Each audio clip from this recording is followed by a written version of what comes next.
How's it going, everyone? Today we're going to be taking a look at the new Empress of Light boss in Terraria. Now, this boss is by far my favorite, ever in this game. I just think the look of the boss is cool. I think the mechanics are cool. I mean, you're seeing it now. It's very, very insane. But I just wanted to talk a little bit about it today. I might be making a guide on it in the future if people want that. But we'll see. So, basically, how you spawn this boss is you need to defeat a prismatic lacewing in the hollow biome at night. Now, they're pretty rare. They're considered a critter. So, if you want, you can use the bug net and catch it, right? And then come back to the hollow biome at night, at the start of night, whenever you want, right? And then basically just throw it back down and then kill it. Basically, how you spawn it is you need to kill that critter in the hollow biome at night, and it will spawn this boss. And while it is pretty rare, the life form analyzer can help. So there's that too. But I just think this boss is so cool. Not only is it difficult, not only is it, I don't know, just amazing to look at and all the different attacks, but it's just different from kind of everything we've had in the game, and it's a bullet hell, so it's just really fun. It's like everything I want in this game is this boss.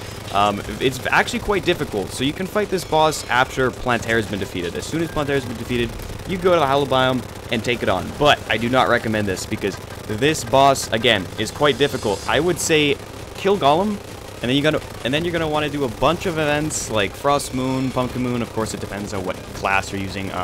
Make sure you definitely prepare for this boss. Get as many buffs as you can that will help in the fight, and just go from there. So in terms of armor for each class, we're talking like Shroomite armor, Beetle armor, I guess Spooky armor is summon. I'm not too familiar with that class.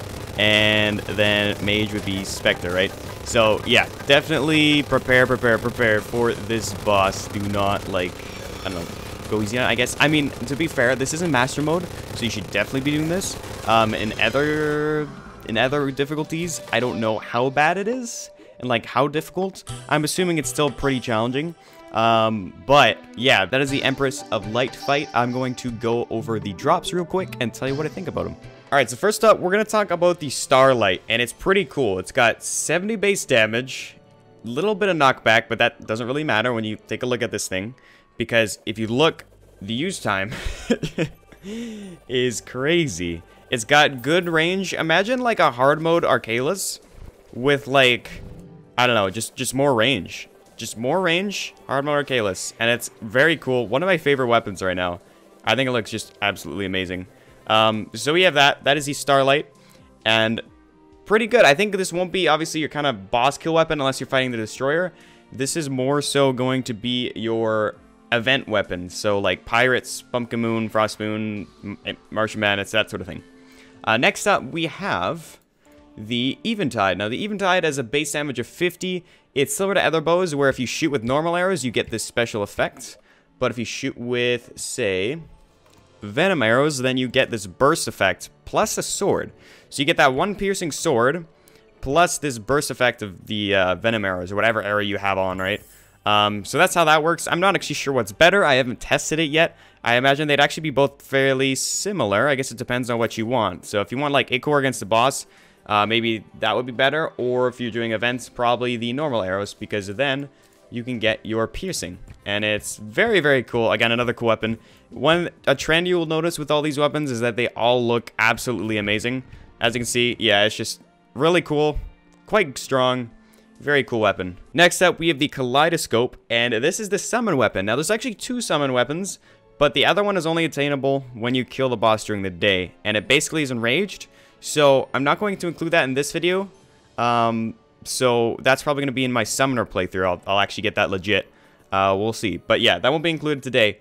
But we have the Kaleidoscope, which is your standard whip. It's got a base damage of 165, and it's pretty good.